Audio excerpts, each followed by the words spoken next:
हरे कृष्णा सभी को। आप सबका एक बार और स्वागत है श्रीमद् भागवतम के क्लास में। तो हम आज श्लोक नंबर 21 लेने वाले हैं, ठीक है।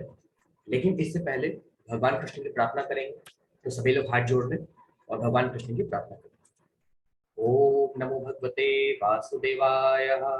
जन्माधस्य यतो अन्वया वितरतश्चार्थे अस्य विद्या स्वराट तेने ब्रह्म हृदय आदि कवये भयन्ति यत् सूर्यः तेजो वारि मृदां यथा विनिमयो यत्र त्रिसर्गो अमृषा धाम्ना स्वेन सदा निरस्तकुहकं सत्यं परं धीमहि नारायणं नमस्कृत्य नरं चैव नरोत्तमं देवीं सरस्वतीं व्यासं ततो जयमुदीरये।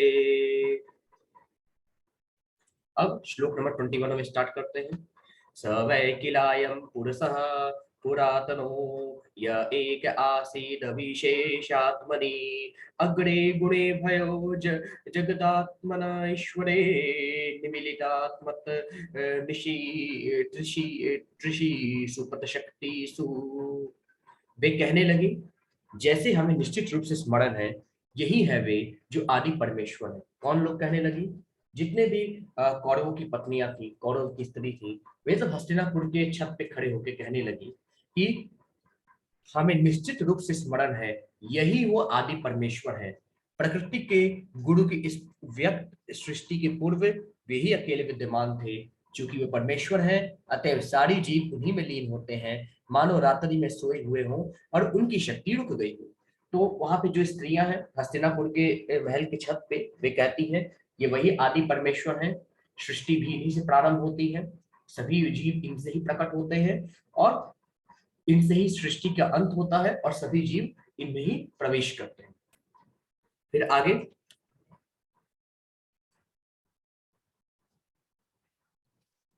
स एव भूयो निजीवर्य चोदितां स्वजीव मायां प्रकृतिं शिश्री क्षतिम् अनाम रूपात्मनि रूपनामनि विदित समानो अनुससार शास्त्रकृत।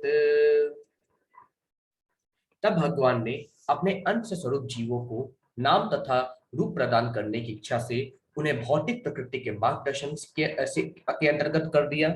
उनकी ही अपनी शक्ति से भौतिक प्रकृति को पुनः सृष्टि करने के लिए अधिकृत कर दिया गया। तो ये सब वही स्त्रियां कह रही हैं कि भगवान ने अपने अंश स्वरूप जीवों को, जब भगवान की सृष्टि करने की इच्छा हुई तो भगवान ने अपने अंश स्वरूप जीवों को नाम प्रदान किया, रूप प्रदान किया और उन्हें भौतिक प्रकृति के मार्गदर्शन के अंतर्गत कर दिया, उन्हें पृथ्वी लोक में भेज दिया। भगवान की शक्ति से भौतिक प्रकृति को पुनः सृष्टि करने के लिए अधिकृत कर दिया गया। मतलब कि एक बार विनाश हो गया, फिर भगवान की शक्ति से पुनः भौतिक प्रकृति उपस्थित हुई, पृथ्वी दोबारा बनी और दोबारा यहाँ पे जीवन यहाँ पे उत्पन्न हुआ भगवान की इच्छा से। फिर आगे स वा अयं यत् पदमत्र सूर्यो जितेन्द्रियः निर्जितमातरिष्वनः पश्यन्ति भक्ते युक्ते कलितामलात्मना ननवेश शतपं परिमाष्टु मर्हति। ये वे ही पूर्ण पुरुषोत्तम भगवान है जिनके दिव्य रूप का अनुभव बड़े बड़े भक्तों द्वारा किया जाता है, जिन्होंने सुदृढ़ भक्ति द्वारा तथा जीवन एवं इंद्रियों पर पूर्ण संयम द्वारा भौतिक चेतना से पूर्ण रूप से विशुद्ध हो चुके हैं तथा अस्तित्व को विमल बनाने का यही एकमात्र मार्ग है। तो स्त्रियां कहती हैं यही वे पुरुषोत्तम भगवान है जिनके दिव्य रूप को पाने के लिए बड़े बड़े ऋषि महर्षि कितना तप करते हैं। और जो व्यक्ति सुदृढ़ भक्ति द्वारा अपने इंद्रियों को कंट्रोल करके पूर्ण रूप से संयम द्वारा भौतिक चेतना से जो शुद्ध हो चुके हैं, वही इनके दर्शन कर पाते हैं। और यही एकमात्र मार्ग है भगवान के दर्शन करने का, भगवान को पाने का। फिर सवा अयम सख्य नुगी कथो वेदेषु गुहेषु च गुह्यवादिभिः यह एक ईशो जगतात्म लीलया सृजत्यवत्यत्ति न तत्र सज्जते। हे सखियों, यहाँ पर वही भगवान है जिनकी आकर्षक तथा गोपनीय लीलाओं का वर्णन बड़े बड़े भक्तों द्वारा वैदिक साहित्य के गौतम अंशों में हुआ है।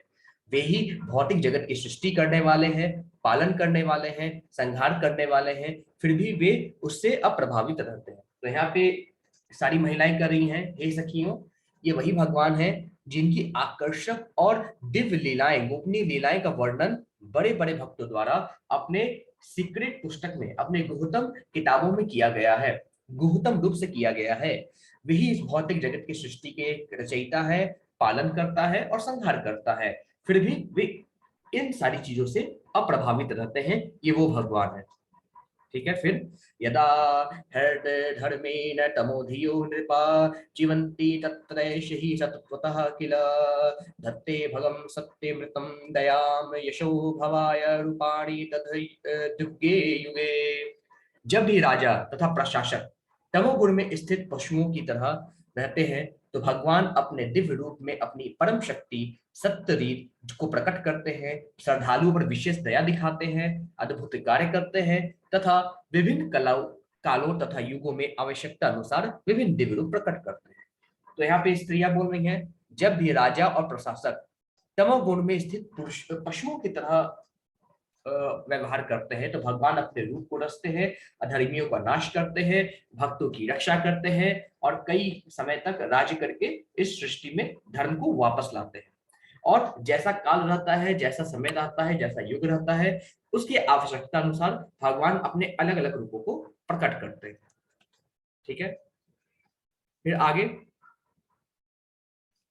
अहो अलम सलाघ्यततम यदो कुल महो अलम पुण्यतम मधो वर्णम यदेश पुंसामृषभ श्रियः पतिः स्वजन्मना चढ़ क्रमेण क्रमणेन चाचति चाचति चाचति। ओह यदुवंश कितना यशस्वी है और मथुरा की भूमि कितनी पुण्यमयी है, जहां समस्त जीवों के परम नायक लक्ष्मीपति ने जन्म लिया और अपने बचपन में विचरण किया। तो स्त्रियां कहती हैं वो यदुवंश कुल कितना अच्छा कुल है, वो मथुरा की भूमि कितनी अच्छी भूमि है, पुण्य भूमि है, जहां समस्त जीवों के परम नायक लक्ष्मीपति भगवान कृष्ण ने जन्म लिया और अपने बचपन में उस गोकुल धाम में विचरण किया। कितनी पुण्य भूमि है वो।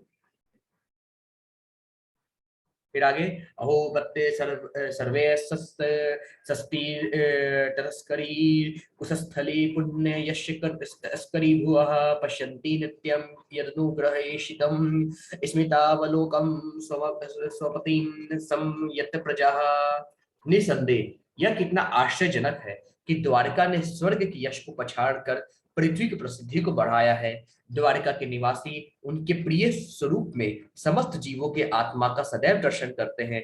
भगवान उन पर दृष्टिपात करते हैं और अपनी मुस्कान भरी चितवन से उन्हें कृतार्थ करते हैं। तो यहाँ पे द्वारिका के निवासियों का बड़ाई किया गया है कि यह कितना आश्चर्यजनक है कि द्वारिका नगरी ने स्वर्ग को पछाड़ दिया है। वहां के लोग कितने भाग्यशाली हैं कि नित्य प्रतिदिन प्रभु श्री हरि के दर्शन करते हैं और प्रभु श्री हरि उन पर दृष्टिपात करते हैं और अपनी मुस्कान भरी चितवन से सबको कृतार्थ करते हैं। और वहां के लोग कितने भाग्यशाली हैं। फिर आगे, नूनम व्रत स्नान हुतादिनेश्वरः समर्चितो हयास्य गृहीत पाणिभिः पिबन्ति याः सख्यधरामृतं मुहुः वर्ज स्त्रियः सम्मुमुहुः यर्दाशयः। हे सखियों, तनिक उनकी पत्नियों के विषय में सोचो जिनके साथ उनका पाणी ग्रहण हुआ था। उन्होंने कैसा व्रत, स्नान, यज्ञ तथा ब्रह्मांड के स्वामी की सम्यक पूजा की होगी, जिससे वे सब उनके अधरामृत का निरंतर आस्वादन कर रही हैं। ब्रज भूमि की बालाएं ऐसी कृपा की कल्पना से ही प्राय मूर्छित हो जाती हैं। तो यहाँ पे जितनी भी स्त्रियां सब करती हैं, सखियों, उनकी पत्नियां 16,108 पत्नियों की कल्पना तो करो, कितने पुण्य किए होंगे कि भगवान उनके पति बने।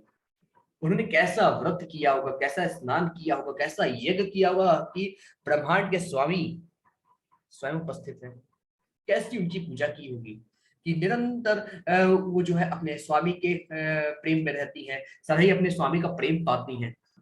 ब्रज भूमि की जो बालाएं हैं, क्योंकि ब्रज भूमि की बालाएं इतना नहीं प्रेम पाती जितना इनकी पत्नियां पा रही हैं। ब्रज भूमि की बालाएं भी इन सारी चीजों को देखकर मूर्छित हो जाती है कि हमसे कौन सा बड़ा पाप हो गया कि मेरे श्याम मुझसे दूर चले गए।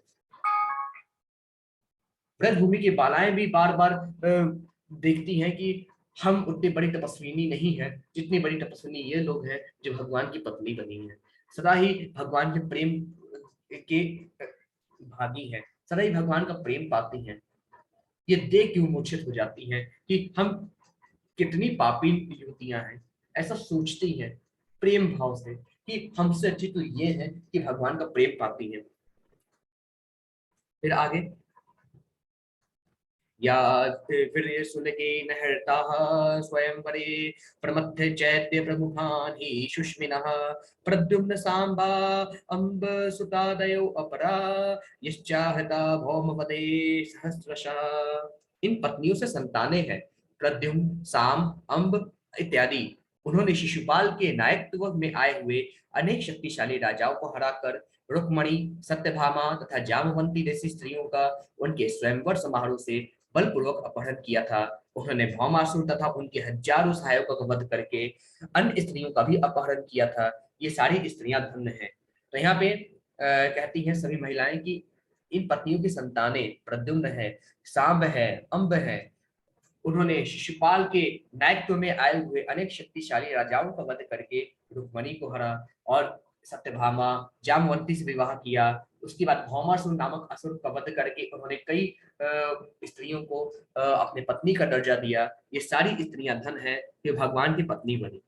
ठीक है, फिर आगे, एताः परम स्तुत्वमपास्तपेशलं निरस्त निरस्त शौचं बत साधु कुर्वते यासां गृहात् पुष्करलोचनः पतिनर जात्वपैत्या हृति बृहति स्पृशन्। इन सारी स्त्रियों ने इन सारी स्त्रियों ने व्यक्तित्व तथा शुद्धि से विहीन होते हुए भी अपने जीवन को धन्य किया। उनके पति कमल नयन भगवान ने उन्हें घर में कभी अकेला नहीं छोड़ा। वे उन्हें बहुमूल्य भेंट प्रदान करके उनके हृदय को प्रसन्न बनाते रहते थे। तो यहाँ पे सभी महिलाएं कहती हैं कि इन सारी स्त्रियों ने व्यक्तित्व तथा शुद्धि से विहीन होते हुए भी, दोनों से कभी कभी स्त्रियां विहीन थी, फिर भी उन्होंने अपने जीवन को धन्य किया। भगवान सदा ही उनके मन अनुसार उनको गिफ्ट देते थे, उपहार देते थे और उनके हृदय को प्रसन्न बनाए रखते थे। ठीक है, तो श्लोक नंबर 31 से कल करेंगे। ठीक है, हरे कृष्णा सभी को, आज के लिए इतना है। हरे कृष्णा।